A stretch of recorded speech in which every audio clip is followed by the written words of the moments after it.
Sister குஷி குஷியா இருக்கிறீங்களா? ஓம் சாந்தி brother. குஷி குஷியா இருக்கிறோம்.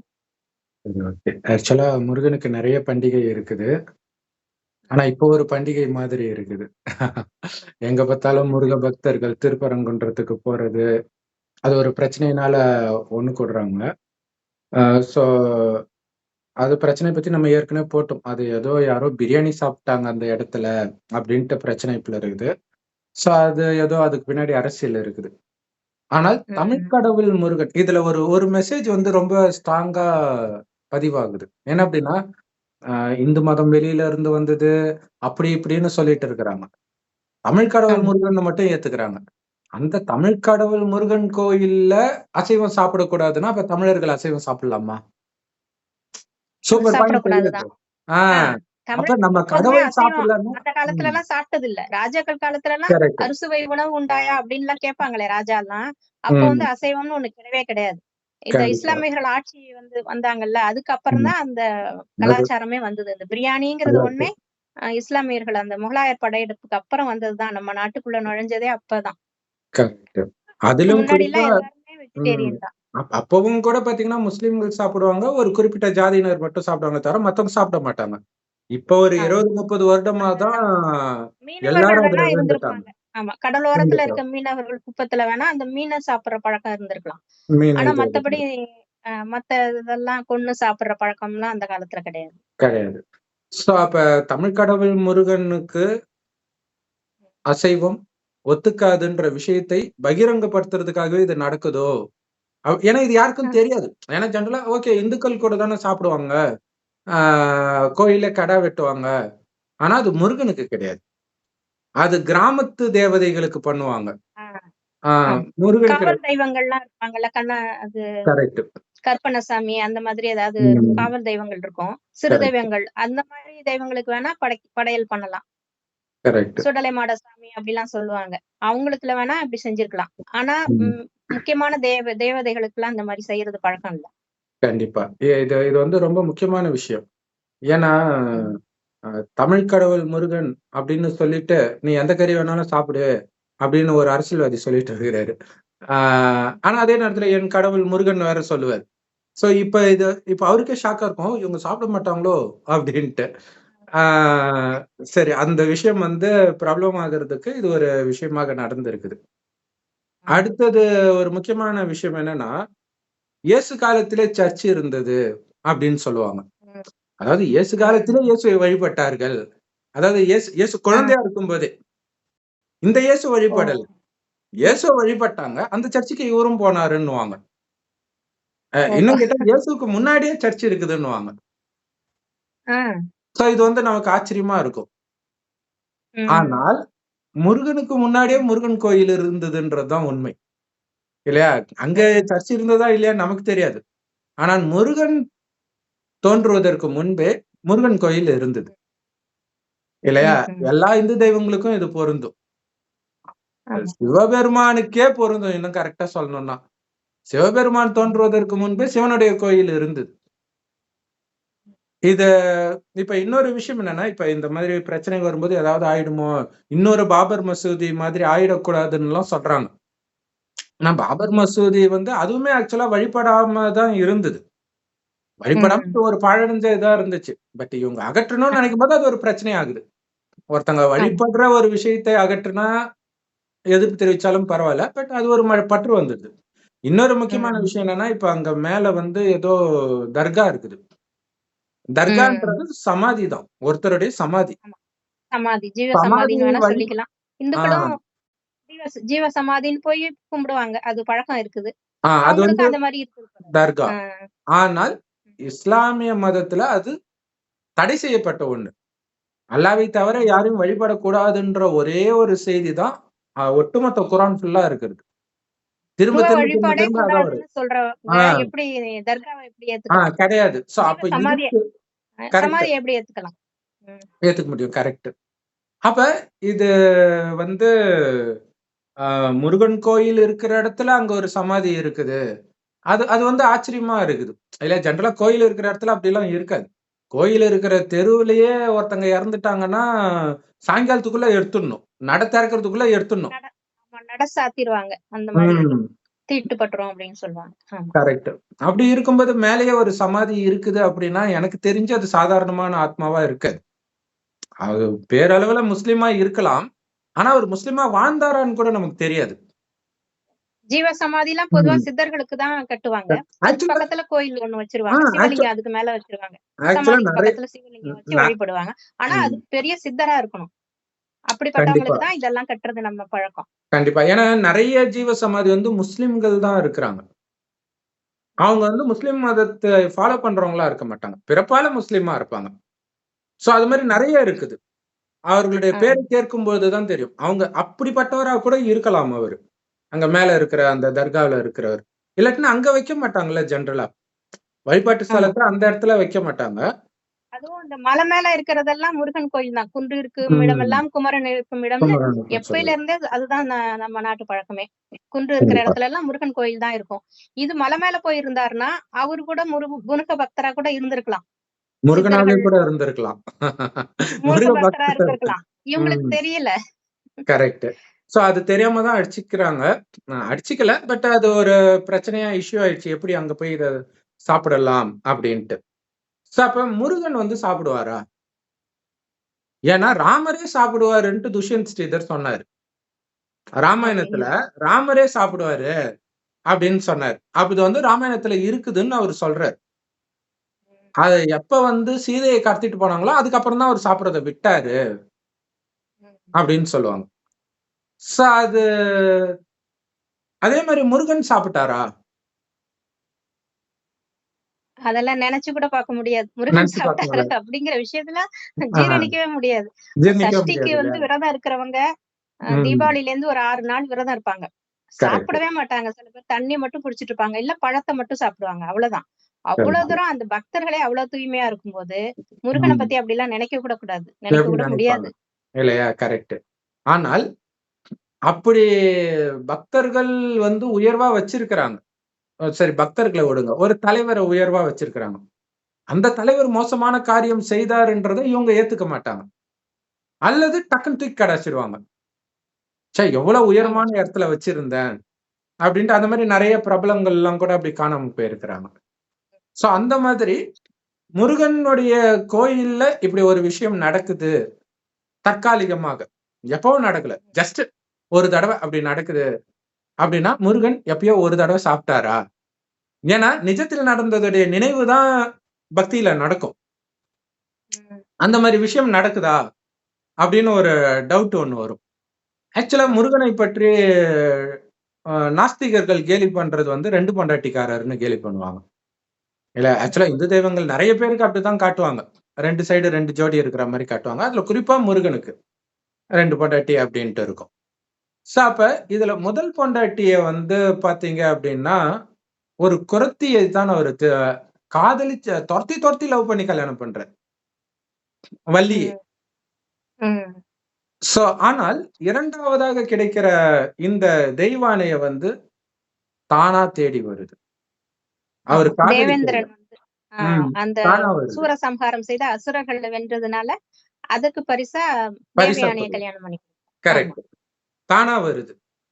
இப்ப ஆ எனக்கு தெரிஞ்சு ஒரு ஒரு சகோதரர். அவருக்கு ரொம்ப நாளா ரொம்ப வயசாகியும் கல்யாணம் ஆகல. ஒரு 30 தொடப்போகுது. அந்த ஊர்லலாம் சீக்கிரமா கல்யாணம் பண்ருவாங்க. திருநெல்வேலி பக்கம். ஆ 18, 20க்குள்ள முடிச்சுருவாங்க. பொண்ணுங்க இன்னும் ரொம்ப சின்ன வயசுலயே பண்ருவாங்க. அப்படி இருக்கும்போது அவருக்கு 30 நெருங்கும்போது அப்படி இருக்குது. ஆனா அவரு ஒரு கம்பெனி வச்சிருக்காரு. அந்த கம்பெனில வந்து நெறைய அழகான பொண்ணுங்கலாம் வருவாங்க. அப்ப ம். வந்து நான் கேட்டேன். "உங்க கம்பெனில தான் நெறைய பேரு வராங்கல்ல.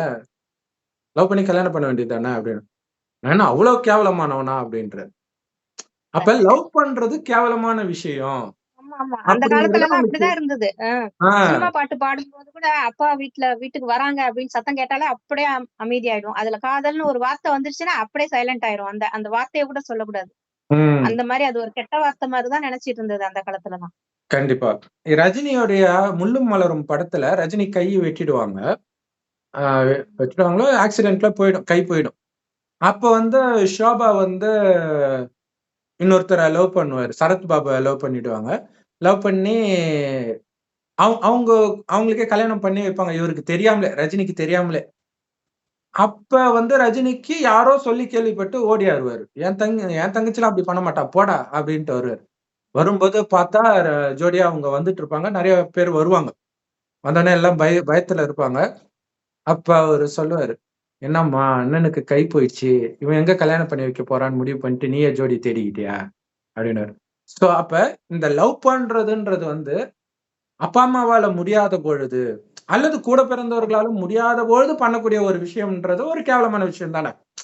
நம்மளால கேவலமான முடியாது. விஷயம்னா, அப்பா, அம்மாவுக்கு அசிங்கத்த தேடி தர்றோம். ம். அப்படிங்கிற ஒரு ஒரு விஷயம். அந்த காலத்துல எல்லாம் அப்படிதான் மனசுல இருக்கும். நம்ம லவ் கண்டிப்பா. பண்ணிட்டா அது எவ்வளவு அசிங்கம் அம்மா, அப்பாவுக்கு. கண்டிப்பா. அது அவமானம். மத்தவங்க ஆ முன்னாடி ஆக்சு தல குனிஞ்சு நிப்பாங்களே! ம். ம். ஆக்சுவலா இந்த அப்படி ஒரு லவ்வுன்றதே வீக்னஸ். பெரும்பாலும் ஆ இருக்கவே இருக்காது. ஒண்ணு ரொம்ப உயரமான மட்டத்துல இருக்கும். இல்ல ரொம்ப கீழான மட்டத்துல இருக்கும். நடுத்தர அது ஒரு மருகத்துல வந்து அது வீக்னஸ்ன்னு இருக்கவே நெனைப்பாங்க. இருக்காது. ஆமா. ம். ஒரு ஒரு பலகீனம் தான். அந்த மாரி லவ் பண்றதே ஒரு வீக்னஸ் அப்படின்னு நெனைப்பாங்க அந்த காலத்துல. அது ஒரு அசிங்கம் கண்டிப்பா, அப்படின்ற மாரி. கண்டிப்பா. ஏன் அப்டின்னா, அது காமத்துக்கு அவங்க முக்கியத்துவம் குடுக்குறாங்க. ஒருத்தர பார்த்த உடனே அவங்க மனம் பறிபோகுதுன்னா, நம்ம வந்து இந்தியா பிளெட்ஜ்ல வந்து all Indians are my brothers and சிஸ்டர்ஸ்ன்னு சொல்றோம். அப்ப எப்படி லவ் பண்ண ம். வருது மனசு? அப்ப அது சும்மா உதட்டளவுல சொல்றாங்கன்னு அர்த்தம். இல்லையா? அப்படி நெனைக்கலன்னு தானே அர்த்தம் வருது. ம். அப்ப முருகனை வந்து கலியுக வரதனேன்ட்டு கந்த சஷ்டி கவசத்துல வரும் ஒரு லைன். அப்ப ஆமா. அவரு வாழ்ந்த காலத்தை அது குறிக்குது. கலியுகத்தில் ம். வாழறாரு அவரு. ஆமா. ஆனா நம்ம புராண கதைகள்லாம் எப்பயோ நடந்ததா நெனச்சுட்டு இருக்கிறோம். கிடையாது. ம். கலியுகத்துல தான் அவரு வராரு. ஆ அதுவும் கலியுகம் அழியிற நேரத்துல தான் அவரு வராரு. ஆனா அதுக்கு முன்னாடிலாம் முருகன் கோயில் ஃபேமஸா இருக்குது. ஜெகஜோதியா இருக்குது. அவரே கூட ஆமா. முருகன் பக்தரா இருந்திருக்கலாம். இல்லையா? ம். நெறைய பேர் இருப்பாங்க அந்த மாரி. சோ அப்பதான் முருகன் வந்து பிறப்பே எடுக்கிறார். எப்படி பிறப்பு எடுக்கிறாருன்றது புராண கதையில ரொம்ப ஃபேமஸ் ஆனது. ஆ தாய் அதாவது ஆ கர்ப்பத்தின் மூலமா பிறக்கல. இல்லையா? தாயின் ம். கர்ப்பத்தின் மூலமா பிறக்கல. ஆமா. காமத்தின் மூலமா பிறக்கல. சிவனுடைய நெற்றிக்கண்ல இருந்து பிறக்கிறார். நெற்றிக்கண். அதுவும் எப்படி பிறக்கிறார்ன்னா, ஜோதியா பிறக்கிறார். ம். ஆனால், அப்படி பிறக்கறதுக்கு முன்னாடியே முருகன் பிறந்துட்டாருன்னு நெறைய பேருக்கு தெரியாது. அதுக்கு ம். முன்னாடியே முருகன் இருக்கிறார். எப்படி ஆமா. இயேசு கிறிஸ்து வந்து அந்த ஞானத்தை எல்லாம் சொல்றாங்களே, இன்னைக்கு ஏசப்பான்னு சொல்ற அளவுக்கு பேர் எடுத்ததற்கு காரணம், கடைசி 3 வருஷம் அவர் செய்த அவங்க ஊழியம்னு சொல்லுவாங்க. அந்த ம். இறைப்பணியினால தான் அவருக்கு மகிமை. ஆனா, அது ம். செய்றதுக்கு முன்னாடியே அவர் இருந்தார். இல்லையா? ஆனால், எப்ப அவருக்குள்ள அந்த பரிசுத்த ஆவி வந்ததோ, அப்பதான் அவருக்கு ஒரு ம். புது ஜென்மம் எடுத்தா மாதிரி. அப்பதான் அவரு அந்த ஞானத்தை எல்லாம் சொல்ல ஆரம்பிக்கிறார். ஆமா. ஆமா. அந்த ஞானம் கொஞ்சம் அப்படி மாறிக்கிரி இப்படி வந்துருச்சு. பைபிளா வந்துருச்சு. ஒரு மதமா வந்துருச்சு. அதே மாதிரி தான் முருகனும் ஏற்கனவே இருந்த ஒருவர் தான். இயேசு உடம்புல ஒரு ஆத்மா வந்த மாதிரி, முருகன் உடம்புல எந்த ஆத்மாவும் வரல. ஆனால், அவருக்கு ஜென்மம் ஏற்படுது. ஆ ம். சிவன் மூலமாக. ஆக்சுவலா எல்லா மதத்திலுமே, குறிப்பாக பிராமணர்கள் இந்து மதத்திலயும், கிறிஸ்தவ மதத்திலயும் பார்த்தீங்கன்னா, கிறிஸ்தவ மதத்தில பிறந்தால் கூட, ஆ ஃபாதர் மடியில வச்சு, ஆ அந்த ஞானஸ்நானம் ஞானஸ்தானம். குடுத்தால் இன்னொரு ஜென்மம் அது. ஆமா. ஞானஸ்நானம் வச்சு வேற பேர் வைப்பாங்க. அப்பதான் அந்த குழந்தை கிறிஸ்தவனாகவே பிறக்குது. அப்படின்ற ஒரு இது. ம். பொறக்கும்போதே கிறிஸ்தவர்களுக்கு பிறந்தா கிறிஸ்தவர் தானே! ஆனா அங்க அப்படி கிடையாது.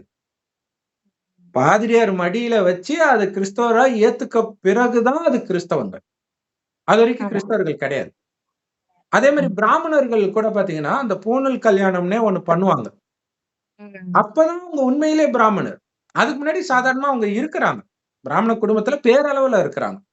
ஆனா பிராமணன்னா அந்த வேதத்தை படித்தால் தான் அவன் பிராமணன். அதற்கான அந்த தீட்சைன்னு சொல்லக்கூடிய ஒரு விஷயம் தான் அங்க வந்து பூணல் கல்யாணம்ன்றது. அதுக்கு தகுதி பெறுகிறார்கள். அப்ப 2 தடவை பிறக்குறாங்க பிராமணர்கள் அப்படின்னு சொல்லுவாங்க. ஆக்சுவலா பார்ப்பனன் அப்படின்றது இப்போ ஒரு கெட்ட வார்த்தை மாரி நாஸ்திகர்கள் பயன்படுத்துறாங்க. அது ம். ஆனால் அதுக்கு அர்த்தம் வந்து 2 முறை பிறந்தவன் அப்படின்னு அர்த்தமாம். ஆ அதே மாதிரி தான் முருகனும் 2 முறை பிறக்கிறார். ஒண்ணு சாதாரணமா நம்மள மாரி எல்லாரும் மாரியும் பிறக்கிறார். அப்படி சாதாரணமாக பிறக்கும் பொழுது அவரு எப்படியெல்லாம் இருந்தார் அப்படிங்கிறது தான் அந்த வள்ளியை தோர்த்துறது. சாதாரண எல்லாரையும் மாதிரி லவ் பண்றது. அப்ப லவ் பண்றது இப்பதான் சாதாரண நடக்குது. நமக்கே தெரியுது நம்ம குழந்தையா இருக்கும்போது அது கிடையாது இல்லையா? அதுக்கப்புறம் வளர வளரதும் கொஞ்சம் கொஞ்சம் அங்கங்க எங்கேயோ ஒரு இடத்துல இப்ப எங்க பார்த்தாலும் அப்படி ஆயிடுச்சு. சோ அப்ப இந்த மோசமான நேரத்துல தான் அவர் பிறக்கிறார். இந்த மோசமான நேரத்துல அதாவது அவர் ஏற்கனவே இருக்கிறாரு. மோசமான காரியங்கள்லாம் பண்றாரு. லவ் பண்றது இருக்கட்டும், மற்ற எதுவா வேணாலும் இருக்கட்டும். ஏன்னா இன்னைக்கு முருகனுக்காக போராட்டம் பண்ற ஒருத்தர் அசைவம் சாப்பிடாதவர்களா? கோபம் வருது இல்ல அவங்களுக்கு முருகன் கோயில்ல இதை வச்சுட்டாங்கன்ட்டு. அப்ப உங்க கடவுள் முருகன் அரோகரான்றீங்க, நீங்க அசைவத்தை விட முடியுதா? அப்ப இப்படிப்பட்ட காலத்தில் பிறந்த ஒருவர் அசைவத்தை விட்டிருப்பாரா? அசைவம் சாப்பிடுறவரா தான் இருப்பார் இல்லையா? அப்படிப்பட்ட ஒரு நபரைத்தான் சிவபெருமான் தன்னுடைய குழந்தையாக மாத்துறார். எப்படி மாத்துறாருன்னா அதுதான் நெற்றி வழியாக பிறக்கிறது அப்படின்னு சொல்றாரு. சோ இத பெரியார் அசிங்கப்படுத்தி எல்லாம் பேசியிருப்பார். எப்படா நெத்தி வழியா பிறப்பான்ட்டு அவர் ரொம்ப பச்சை பச்சையா பேசுவார். அவர் எப்படி தலைவரா ஏத்துக்கிறாங்கன்றது பெரிய அதிசயமா இருக்குது. ஏன்னா அவ்வளவு அசிங்கமா யாருமே பேச மாட்டாங்க. அவ்வளவு கேவலமா இப்ப கூட Facebookல ஒரு இது வந்துச்சு. ரொம்ப கெட்ட வார்த்தை.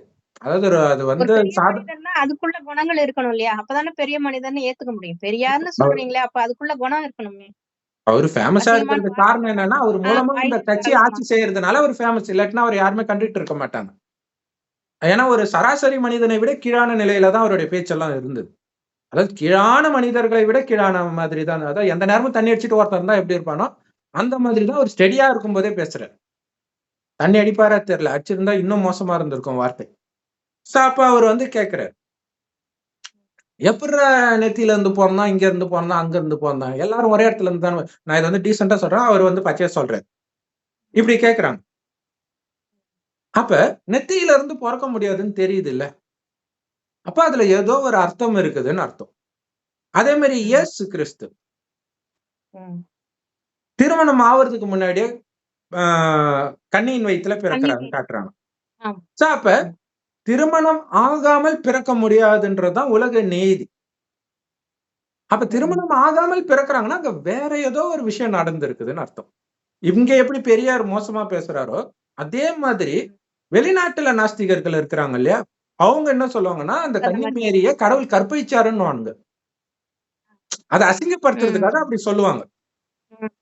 ஆனா அதுல வேற ஏதோ ஒண்ணு இருக்குது.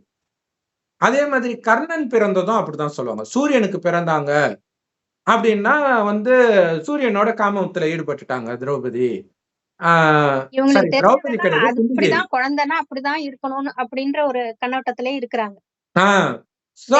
அப்படி வாழ்ந்தவங்க கிடையாது. அப்ப அந்த குந்தி தேவியும் பாத்தீங்கன்னா கன்னிதான்.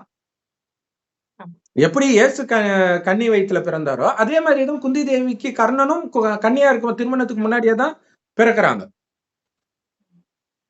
சோ அப்ப இதுக்கு பின்னாடி வேற ஒரு ரகசியம் இருக்கு. ஏன்னா சூரியனோட காமத்துல ஈடுபட முடியும். சூரியன் கிட்ட வந்தாலே என்ன ஆகும் மனுஷனுடைய நிலைமை இல்லையா? அப்ப அவங்க சூரிய தேவர்னு ஒண்ணு வச்சுக்கிறாங்க. அதுல கூட ஒரு மனசால நினைச்சு ஒரு மந்திரம் சொல்லும் போதுதான் அந்த குழந்தை வர்ற மாதிரி காட்டுவாங்களே தவிர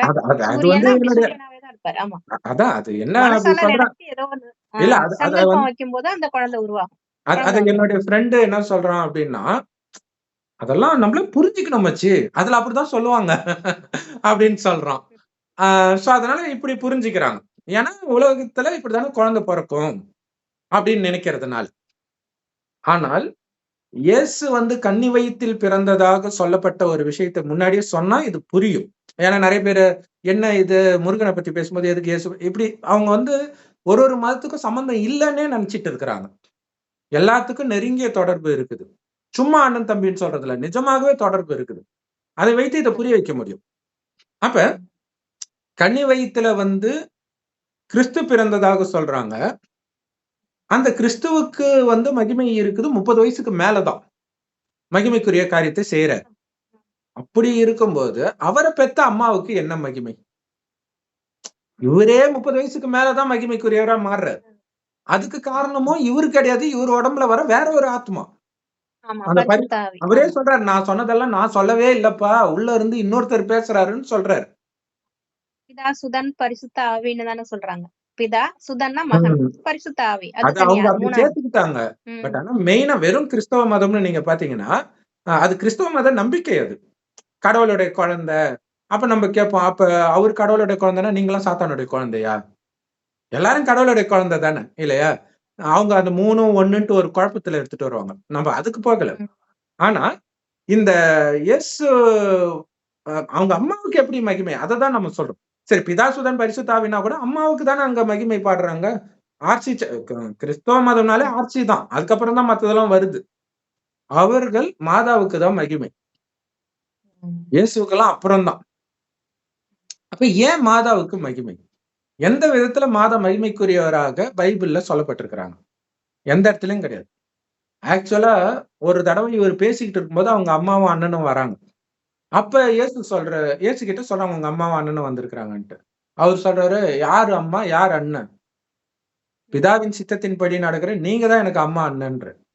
அப்படின்னா என்ன அர்த்தம்? ம். அவங்கள ஒரு ஆளாவே இவரே மதிக்கல, அவமானப்படுத்துறாரு எல்லாரும் முன்னாடி. அப்ப எப்படி கும்பிடுறாங்க? ம். ஆனால் ஒருத்தங்க வழிபடப்படுறாங்கனாலே மகிமைக்குரிய ஏதோ ஒண்ணு பண்ணியிருக்கிறாங்கன்னு அர்த்தம். ம். ஏதோ ஒண்ணு இருக்குது. அது புரியலன்னு மட்டும் அர்த்தம்.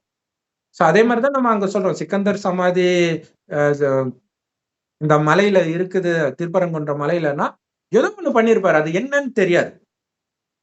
அந்த ஜென்மம் இல்லனாலும் அதுக்கு முந்தைய ஜென்மத்திலேயோ, அல்லது இப்ப இந்த கடைசி ஜென்மத்திலயோ ஏதோ ஒண்ணு பண்ணுவாரு. அதுக்காக தான் அது அங்க இருக்குது. சோ இப்ப யார் அந்த அம்மா மரியம் அப்டின்னா, மேரி அம்மாள் அப்டின்னு சொல்றோம் இல்லையா? இவங்க வந்து மாரியம்மாவ தான் மேரியம்மா ஆக்கிட்டாங்க அப்டிலாம் சொல்லிட்டு இருக்கிறாங்க. ஆனா உண்மையிலே வந்து இயேசு தான் அங்க ஆ மேரி மாதாவா காட்டப்படுறது. ம். அப்ப கிறிஸ்து யாரு? அந்த குழந்தை யாரு? அப்டின்னா, இவர் உடம்புல வந்த ஆத்மா. சோ ம். காமம் இல்லாமல் தான் அங்க ஒண்ணு. ஆனா அது எப்படின்றது அவங்களுக்கு தெரியாது. ஆமா. மற்றபடி சொர்க்கத்தில் இந்த பூமி வந்து சொர்க்கமாக இருக்கும் பொழுது, இதே பாரத பூமி சொர்க்கமா இருக்கும்போதும் காமம் இல்லாம தான் குழந்தை பிறக்கும். ஆனா திருமணம் ஆகாம பிறக்காது. திருமணம் ஆன பிறகு தான் பிறக்கும். சோ அப்படி இருக்கும் பொழுது, க மேரி வயித்தில் இயேசு திருமணம் ஆகுறதுக்கு முன்னாடி பிறக்கறதுக்கு வாய்ப்பு கிடையாது. அப்ப மகிமையும் இயேசுக்கு கிடையாது. உள்ள வந்த கிறிஸ்து ஆத்மாவுக்கு. ஏன்னா அதுதான் ஞானத்தை சொல்லுது. ஆனால் மகிமை திருமணம் ஆனதுக்கு யாருக்கு? அப்புறம் தான் குழந்தை பிறக்கணுங்கிறது ஒரு நியதி. நேதி. கரெக்ட். அப்ப இப்படி ஒரு பிரவேசம் ஆகுது. இந்த பிரவேசம் ஆகுறது கிறிஸ்துவோடைய பிறந்த நாள். இயேசுவோடைய பிறந்த நாள் கிடையாது. அதனால தான் கிறிஸ்மஸ்ன்னு கொண்டாடுறாங்க. இல்லையா? இயேசுவுக்கு கிடையாது. அங்க நட்சத்திரத்த தானே கட்டி விடுறாங்க. ஏன்னா எல்லா ஆத்மாவும் புரு மத்தியில நட்சத்திரம் மாதிரி இருக்குது. அது இருக்கிற இடம் இறைவன் இருக்கிற இடம். சிவபெருமான் இருக்கக்கூடிய இடம். கடவுள் ஒருத்தர் தான். சிவன் மட்டும் தான் கடவுள். எல்லா மதத்தினருக்கும். ஒரு ஒரு ஸ்டேட்டுக்கு ஒரு கடவுள், ஒரு ஒரு மொழிக்கு ஒரு கடவுள், ஒரு ஒரு மதத்துக்கு ஒரு கடவுள்லாம் கிடையாது. அந்த சிவனைத்தான் அல்லான்னு முஸ்லிம்கள் சொல்றாங்க. பரமபிதான்னு கிறிஸ்தவர்கள் சொல்றாங்க. கடவுள் ஒருத்தர் தான். அவரு கூட தான் எல்லா ஆத்மாவும் இருக்கும். ஸ்ரீ கிருஷ்ணர்ல இருந்து, இயேசுல இருந்து, நபியில இருந்து எல்லா ஆத்மாவும் சாதாரண மனிதன்ல இருந்து எல்லா ஆத்மாவும் அங்கதான் இருந்து தான் வரும். இயேசு உடம்புல பரந்தாமன் வந்த பரலோகத்துல கிறிஸ்து இருந்து தான் மட்டும் வரும். கிடையாது. எல்லாருமே மேல பரிசுத்தமா தான் இருப்போம். எல்லாருமே முதல்ல வரும்போது பரிசுத்தமா தான் இருப்போம். சோ அப்படி சொர்க்கத்தில் மிக மிக பரிசுத்தமானவர்கள் வருவார்கள். திருமணம்லாம் நடக்கும், குழந்தையெல்லாம் பிறக்கும். ஆனா காமம்னா என்னன்னே தெரியாது. முதல் 2500 வருஷத்துக்கு யாருக்குமே. ஆனால் தான் அங்க பிறந்த அந்த மனிதர்களை தெய்வங்கள்னு இன்னை வரைக்கும் நாம பூஜை பண்றோம். தூய்மையா இருந்ததுனால. தூய்மையா இருந்தால் மட்டுமே அந்த மகிமை இருக்கும். சோ அதனால தான் நம்ம சொல்றோம். அங்க சமாதியில அவரு இருந்தா கூட தூய்மையான ஏதோ ஒண்ணு பண்ணியிருக்கும் அந்த ஆத்மா. காரணம் இல்லாமல் நடக்காது. இப்ப சாய்பாபாவுக்குலாம் நடக்குது. சத்ய சாய்பாபாவுக்கு நடக்குது. சோ அவங்க கடவுள் கிடையாது. பட் ஆனா தூய்மைக்கு அந்த மகிமை உண்டு. ஆமா. சோ அப்ப இங்க இருந்த எல்லோருமே அப்படிதான் நம்ம இருக்கிறோம். அடுத்தது என்ன ஆகுது? காமம், கோபம்லாம் நமக்குள்ள வர ஆரம்பிக்குது. எதனால வருது? எதனால அங்க இல்ல? ஏன்னா சொர்க்கத்துல எல்லாம் அவ்வளோ அழகா இருப்பாங்க. குணமும் சொக்க தங்கம் மாதிரி இருக்கும். அதனால அது பேரே தங்க யுகம். தங்கம் வேற கொட்டி கிடக்கும். தங்க செங்கற்களால் கட்டப்பட்ட மாட மாளிகையில இருப்பாங்க. மனிதன் உள்ளேயும் தங்கம் மாதிரி தான் இருப்பான். அழகும் அப்படிதான் இருப்பாங்க. இயற்கையும் ஃபர்ஸ்ட் கிளாஸா இருக்கும். கடுமையான வெயில், குளிர் எதுவுமே இருக்காது. அந்த மாரி உலகத்தை கடவுள் படைக்கிறார். 2500 வருஷம் இதே பாரத பூமி அப்படி இருந்தது. மத்ததெல்லாம் கடலுக்கு அடியில இருக்கும். அதுக்கப்புறம் கொஞ்சம் கொஞ்சமா அது மேல வரும்போதுதான் கொஞ்சம் கொஞ்சமா என்ன ஆயிடுதுன்னா, பாவம் செய்ய ஆரம்பிக்கிறோம். காமம், கோபம் இதெல்லாம் வருது. எப்படி வருதுன்னா, ஆத் சொர்க்கத்தில் ஆத்ம யாருமே உணர்வுல இருந்தவங்களுக்கு சொர் உடல் உணர்வு வந்த உடனே அந்த பற்று வந்துருது. உடல் மேல ம். ஆசை. கரெக்ட். சொர்க்கத்தில் எல்லோருமே உடல்னே நினைக்க மாட்டாங்க தங்கள. என்னுடைய உடம்பு, நான் ஆத்மான்னு நினைப்பாங்க. ஆத்மான்றது உயிரு. அது புருவ மத்தியில நட்சத்திரம் மாரி ஜொலிக்கிறனால தான் இங்க பொட்டு வைக்கிற பழக்கம் இருக்குது. ஆத்மானே தன்னை உணர்ந்து பிறரோட பேசுவாங்க. தன்னையும் ஆத்மானே உணர்ந்துட்டு இருப்பாங்க எப்பவுமே. அப்ப என்ன ஆகும்னா, சதா ஆனந்தம் இருக்கும். ஏன்னா ஆத்மாவுடைய உண்மையான குணம் ஆனந்தம். அந்த ஆனந்தத்திலேயே மூழ்கி இருக்கிறதுனால தான் சொர்க்கம் சொர்க்கமாகவே இருக்கு.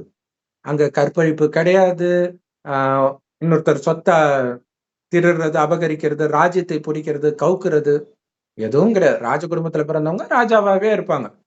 கூட இருக்கிறவன் கொலை பண்ணி அந்த பதவி அடையிறது எல்லாமே இப்ப நடந்துட்டு இருக்குது. இல்லையா? அது கலியுகத்துல இருந்தே நடக்குது. ஆனா அங்க அப்படியெல்லாம் எண்ணம் கூட வராது. கதவு ஜன்னலே இருக்காது. யோசிச்சு பாருங்க. நம்ம பார்க்கிறோம். கேரளால ஒரு கோயில்ல பத்மநாப சுவாமி கோயிலுக்கு கீழ பார்த்தீங்கன்னா, அவ்ளோ தங்கம் இருக்குது. பூரி ஜெகநாதர் ஆலயத்திலயும் கீழ அது மாதிரி இருக்குதுன்னாங்க. அப்ப என்னன்னா, பயம் வரும்போது தான் அந்த மாரி ஒளிச்சு வைக்கிறாங்க. ஆனா அங்க வீடே தங்க செங்கல். அப்புறம் என்னத்த ஒளிச்சு வைக்கிறது? இல்லையா? வீட்டையே இடிச்சிட்டு போயிடலாமே. அப்படிலாம் எண்ணமே வராது. நகையெல்லாம் பார்த்தீங்கன்னா, அப்படியே மேலேயே இருக்கும். ஆயிரக்கணக்கான வேலைக்காரர்கள் அரண்மனையில இருப்பாங்க. ராஜா, ராணிலாம் வெளில போயிடுவாங்க. சிசிடிவி கேமராவும் இருக்காது. அதை பார்த்துக்கிறதுக்குன்னு நம்பிக்கையானவர்கள விட்டுட்டு போகவும் மாட்டாங்க. அவங்கவங்க வேலைய பார்த்துட்டு அவங்கவங்க ஜாலியா இருப்பாங்க. ஒருத்தர் செய்யற எந்த வேலைய விதமான 1000 கெட்ட பேர் செய்வாங்க. எண்ணங்களும் இருக்காது. எல்லாருமே தங்கமான குணத்தோட இருப்பாங்க. இருப்பாங்க. அப்படி இருந்தவர்களுக்குள்ள எப்படி காமம், கோபம் வந்துச்சுன்னா, கொஞ்சம் கொஞ்சமாக ஆத்மான்றத மறக்குறாங்க. ஆத்மான்ற உணர்வுல இருக்கும்போது ஏன் ஆனந்தம் வந்துச்சுன்னா, ஆத்மாவுடைய உண்மையான குணம் ஆனந்தம். ஆனந்தத்துல இருக்கும்போது வீண் எண்ணம் வராது. எப்ப அதுக்கு ஒரு டிப்ரஷன் வருதோ, அப்பதான் வீண் எண்ணம்லாம் வர ஆரம்பிக்குது. ஒரு தடுமாற்றம் வர ஆரம்பிக்குது. தனக்கு தானே திருப்தி இருந்தா வராது.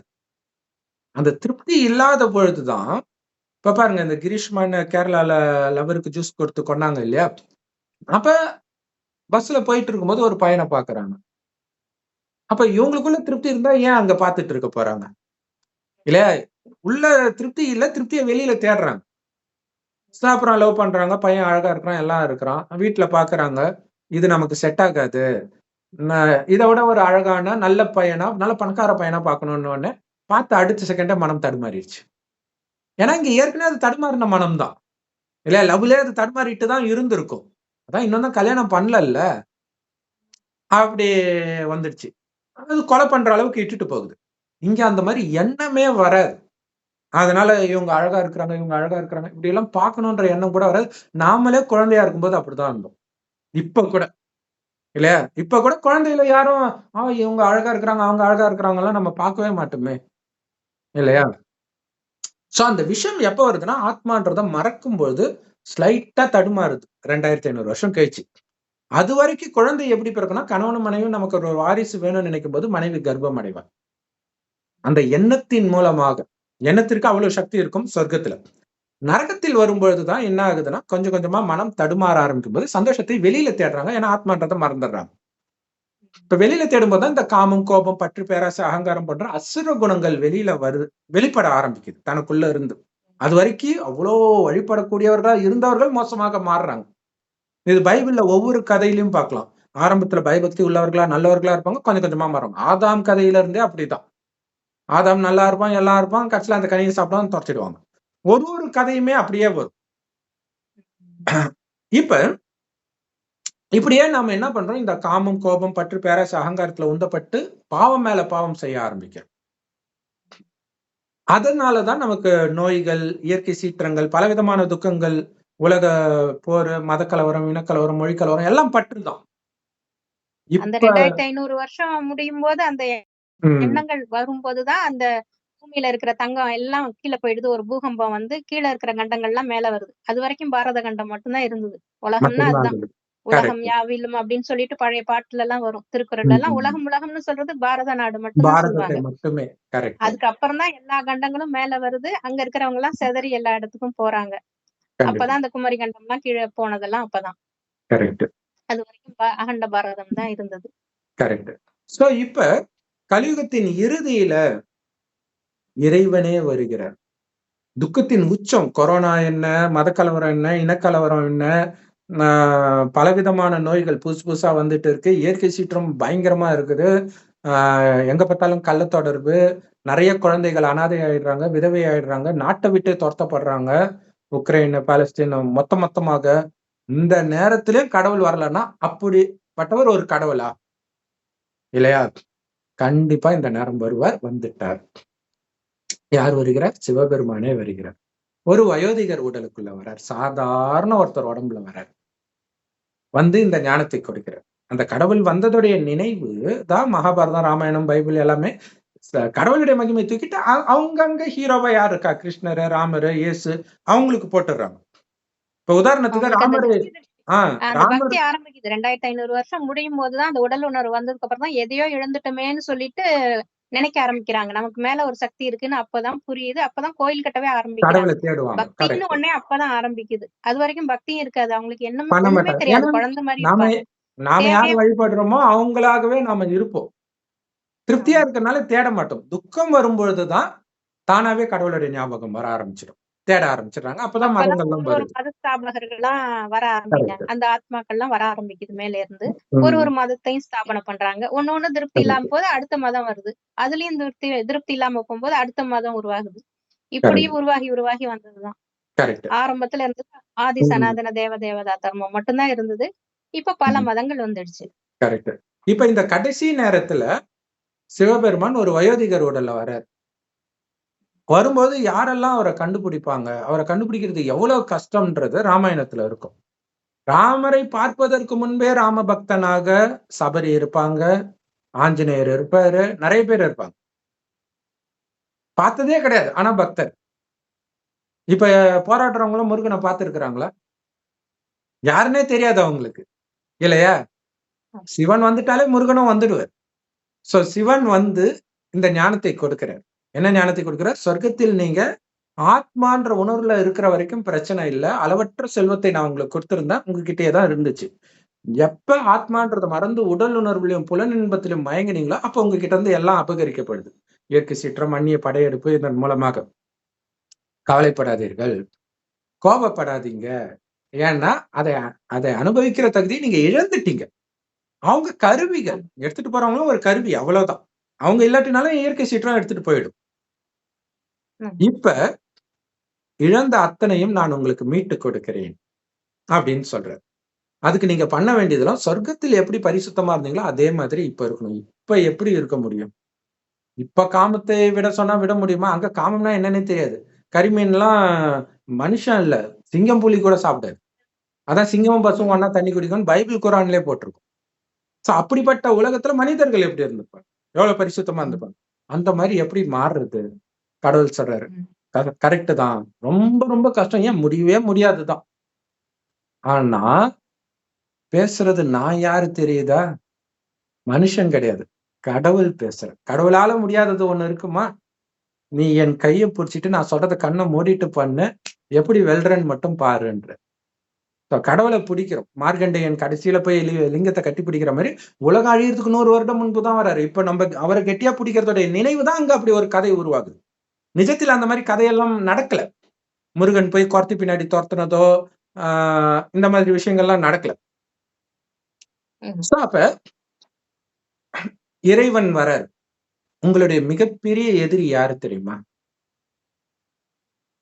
காமம், கோபம், பற்று, பேராசை, அகங்காரம். இந்த 5 விகாரம் தான். இது ஆணிடமும் இதே 5 விகாரம் பெண்ணிடம் உள்ள இணைந்த ரூபம் தான் 10 தலை ராவணன்.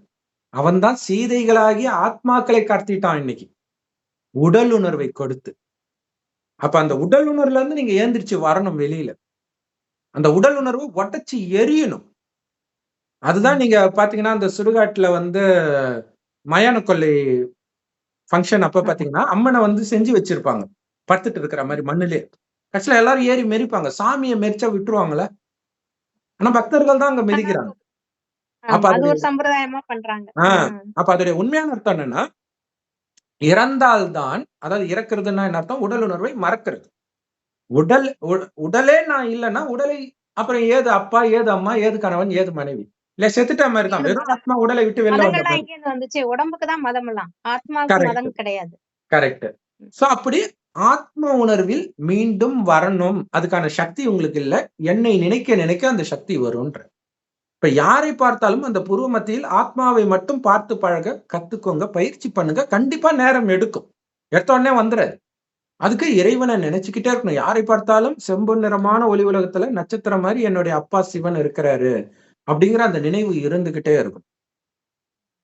அப்படின்னு கத்துக் குடுக்குறார். இதுதான் 3வது கண். இது தெரியாம ஆளாளுக்கு என்னென்னமோ 3வது கண் கண்ண மூடிக்கிட்டு இன்னாண்ட ஒண்ணத்த வச்சுட்டு பார்த்துட்டு, எனக்கு அந்த 3வது கண்ணு 3வது கண் திறந்துருச்சு. திறக்கிறது தான் நெற்றிக்கண் திறக்கிறது அப்படின்னு சொல்லுவாங்க. அது வழிமா கரெக்ட், ஞானத்தின் மூலமா பிறந்த குழந்தை. கரெக்ட். இப்ப கடவுள் சொல்றார், ஞானம் நீங்க வளர்க்கப்படுது நம்ம ஆத்மா, மனசுல. உடம்பு கிடையாதுன்றாரு. எங்க இருந்து சொல்றாரு அவரு? ஒரு வயோதிகர் உடம்புல வந்து பேசுறார். அந்த வயோதிகருக்கு பிரம்மான்னு பேர் வைக்கிறார். கடவுளாகவே இருந்தாலும் புருவ மத்தியில தான் வந்து ஆத்மா உட்காரும். அவரும் ஒரு ஆத்மா தான். சோ அவர் நெத்தியிலிருந்து கொடுக்கிற ஞானத்தின் மூலமாக பிறக்கிறதுனால, அந்த நெத்தி வழியா பிறந்த முருகர்கள் வேற யாரும் இல்ல. இந்த ஞானத்தை எடுக்கிற நீங்களும் நானும் தான். எல்லாருமே யாரெல்லாம் எடுக்கிறீங்களோ அத்தனை பேரும் அந்த நேரம் முருகன். அதனால தான் முருகன் ஒருத்தர் கிடையாதுன்றதுனால தான் 6 பேரா காட்டுறாங்க அங்க. 6 படை வீடு. படைன்னே அது சொல்லுவாங்க. 6 ஆ படை அப்படின்னு. 6 படை அது. இல்லையா? ஒருத்தர் கிடையாது. 6 பேர் கூட கிடையாது. 6 படை அது. இல்லையா? நெறைய பேர். இந்த ஞானத்தை எடுக்கிற அத்தனை பேரும் முருகர்கள் தான். சோ அப்ப சிவனுடைய ஞானத்தின் மூலமாக நம்ம பிறக்கிறோம். ஆனால் இந்த ஞானத்தை யாரு கொடுக்கறாங்க அப்படின்னா, சிவன் வந்து அந்த பிரம்மா வாய் வழியா கொடுக்கிறார். வயோதிகருக்கு பிரம்மன் பேர் வைக்கிறார். அவர் வாய் வழியா கொடுக்கிறாரு. அப்ப பிரம்மா வாய் வழியா பிறந்தவர்கள் தான் பிராமணர்கள். பிராமணர்கள்னா பிரம்மா வாய் வழியா பிறந்தவர்கள்னு வேதத்துல இருக்கும். இதைத்தான் அவர் வந்து பெரியார் இதையும் நக்கல் பண்ணியிருப்பார். அது எப்படிடா வாய் வழியா பிறப்பீங்க? அது ஒண்ணு கேட்பாரு. அப்புறம் என்னமோ ஆ அ பிராமணன் தலையில இருந்து பொறந்தானா? சத்திரியன் நெஞ்சில இருந்து பொறந்தானா? அப்ப உனக்கு புரியல. அது எப்படின்னு புரிஞ்சுக்கணும்னு யோசிக்கணும். இல்ல நமக்கு புரியலன்னா ஏதோ ஒண்ணு இருக்குதுன்னு அர்த்தம். அது பார்த்தாலே தான் தெரியுது அப்படி பொறக்க முடியாதுன்ட்டு. இதுக்கு பேரு புத்திசாலித்தனமா? இதுக்கு பேரு வெறும் புத்திசாலித்தனம் கிடையாது. அது ஏற்கனவே தெரியுது அப்படி இல்லன்ட்டு. ஆனாலும் வழிபடுறாங்களே. ஏன் பெரியார வழிபட மாட்றாங்க? பெரியார் கோயில் கட்டி கும்பிட வேண்டியது தானே! இல்ல யார் வேணாலும் மகாத்மா காந்திய கூட கோயில் கட்டி கும்பிட வேண்டியது தானே! இந்தியாவுக்கே சுதந்திரம் வாங்கி குடுத்தாருல்ல. ஏன் கும்பிட மாட்றாங்க? இப்ப இவங்க அப்ப மக்கள் முட்டாள் இல்லன்னு தெரியுது. இவ்ளோ பெரிய வேலை செய்தாலும் இவங்கள கும்பிடாதவர்கள், ஒரு சிலர் முன்னோர்களெல்லாம் முட்டாள்கள் கும்பிடுறாங்கன்னா அல்லன்னு எல்லாருமே சொல்லுவாங்க. தெரியும். எல்லாருக்குமே தெரியும். பெரியார் எப்ப வந்தவர்? இப்ப வந்தவர் தானே. அதுக்கு முன்னாடி வந்தவங்க எல்லாம் என்ன முட்டாள்களா? ம். அத்தன 1000 வருஷத்துக்கு முன்னாடி வந்தவங்க எல்லாம். கரெக்ட். ம். சோ அப்ப மிஞ்சி மிஞ்சி போனா என்ன ஆகும்? ஏதாவது ஒரு நாள் போய் சிலைய வச்சுட்டு மாலை போட்டு வருவாங்க. அந்த சிலைக்கு கூட என்ன அது பாட்டுக்கு வெயில்ல இருக்கும். காக்கா வந்து உட்காரும். எல்லா அசிங்கமும் பண்ணிட்டு போகும். இப்படிதான் இருக்கும் எல்லா தலைவர்கள் சிலையும். ஆனா கடவுளுக்கு எப்படி வைக்கிறாங்க? கடவுள் இல்ல. இந்த தெய்வங்களுக்கு எப்படி வைக்கிறாங்க? கோயில் கட்டி அதுக்குள்ள போறதுக்கே எவ்வளோ அப்படியே ஒரு அரண்மனைக்குள்ள போற மாதிரி இருக்கும். பெரிய பெரிய 6 கால கோயில்லாம் பூஜை பார்த்தீங்கன்னா. பண்ணி, ஆகம விதிப்படி எல்லாம் செஞ்சு, ம். குடமுழுக்கு விழா பண்ணி, 12 வருஷத்துக்கு ஒரு தடவ எல்லாம் கரெக்ட், குடமுழுக்கெல்லாம் செஞ்சு, ஒண்ணுமே சம்பிரதாயம் படி செஞ்சுட்டு இருக்கிறாங்க. கரெக்ட். சோ அப்ப பிரம்மாவின் வாய் வழியா பிறந்தார்கள். அப்படின்னா என்ன அர்த்தம்னா, பிரம்மா வாய் வழியாக சிவனுடைய ஞானத்தை கேட்டு பேசுறதுடைய என்னுடைய அப்பான்னு அடையாளம் கண்டுக்கிட்டாங்க. அப்பான்னு நீங்க கூப்பிட்ட மாத்திரத்தில் நீங்க அவருக்கு குழந்தை ஆயிடுறீங்க. அப்ப நாங்களும் குழந்தை இல்லையா? அப்படின்னு தோணும் மற்றவர்களுக்கு. குழந்தை தான். ஆனா அப்பாவை ஏத்துக்க மாட்றீங்களே! அவர் வந்து சொல்றாரு பிரம்மகுமாரிகள் ராஜயோக தியான நிலையத்தின் மூலமாக அவருடைய ஞானம் கிடைக்குது. நீங்க வந்து அப்பான்னு கூப்பிடுறது கிடையாது. அவர் சொல்றத கேட்க கூட தயாரா இல்ல. அப்ப நீங்க வந்து எப்படி குழந்தைன்னு சொல்ல முடியும்? எந்த குழந்தைக்கும் அப்பா சொத்து குடுப்பாரு. லௌகீக அப்பா கூட. அவர் சொல்றத கேட்கிறவன் தானே அவன் இஷ்டத்துக்கு திரிஞ்சான்னா எப்படி குடுப்பாங்க? சொத்த அழிச்சிடுவாங்கன்னு குடுக்க மாட்டாங்க இல்லையா? அதே மாரி தான் கடவுளுமே. அதுக்கு தான் கடவுள் அந்த மாம்பழ கதை. இந்த மாம்பழத்தை வந்து பாதி பாதியாலாம் குடுக்க முடியாது.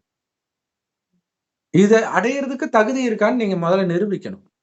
அப்படின்ட்டு கதைப்படி உலகத்த சுத்த சொல்லுவாங்க. உடனே முருகன் சுத்துவாரு. பிள்ளையாரு எனக்கு உலகமே கடவுள் தான்ட்டு சிவனை சுத்தி அம்மா, அப்பா தான் சொல்லி. ஆமா. வாங்கிடுறாரு. எனக்கு அம்மா, அப்பா சகல உறவும் நீதான். அப்படின்ட்டு உலகமே ஆமா. நீதான் அப்படின்னு சுத்தி வாங்கிடுறாரு. அப்படி இப்ப யாரு இறைவனை தவிர வேற எதையுமே தன்னுடையதாக நினைக்கலையோ அவங்க பிள்ளையாராக மாறுறாங்க. எல்லாரும் பிறக்கும்போது முருகன், ஆனா பிள்ளையாரா மாறுறாங்க. ஏன்னா நீங்க முருகன் வந்து சிடுசிடுன்னு கோபம் வரும். பிள்ளையாருக்கும் அப்படிதான் இருந்தது அதுக்கு முன்னாடி. கழுத்து வெட்டுப்படுறதுக்கு முன்னாடி வரைக்கும். அவரும் கோபக்காரர் தான். கழுத்து வெட்டப்பட்ட பிறகு சாந்த சொரூபி ஆயிட்டார். இல்லையா? கழுத்து தலையில அகங்காரத்தை வெட்டுறாரு. கரெக்ட். தலை கனம் பூச்சியா இருக்குன்னு சொல்றோம் இல்லையா? அது தலையை வெட்டுறதா காமிச்சிட்டாங்க. கரெக்ட். அது வந்து கதைப்படி எல்லாமே பரிபாஷையா தான் வரும். நம்மளோட கதைகள், இலக்கியங்கள் எல்லாமே பரிபாஷை. எல்லாமே நம்ம கதை தான். இப்ப நம்முடைய கதை அது. இல்லன்னா யோசிச்சு பாருங்களா, யாருடைய கதையும் நாம ஏன் பார்க்கணும்? நம்ம சம்பந்தப்பட்டு இருக்கிறோம்.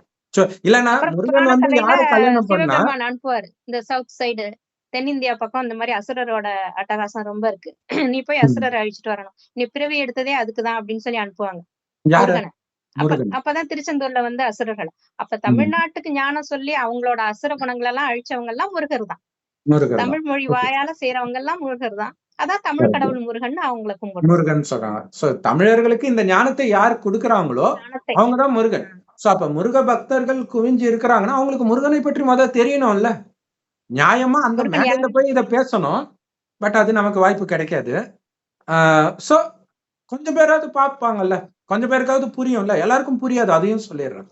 யாரு சொர்க்கத்தில் தேவதையா இருந்தார்களோ அவர்களுக்கு மட்டுமே இது புரியும்.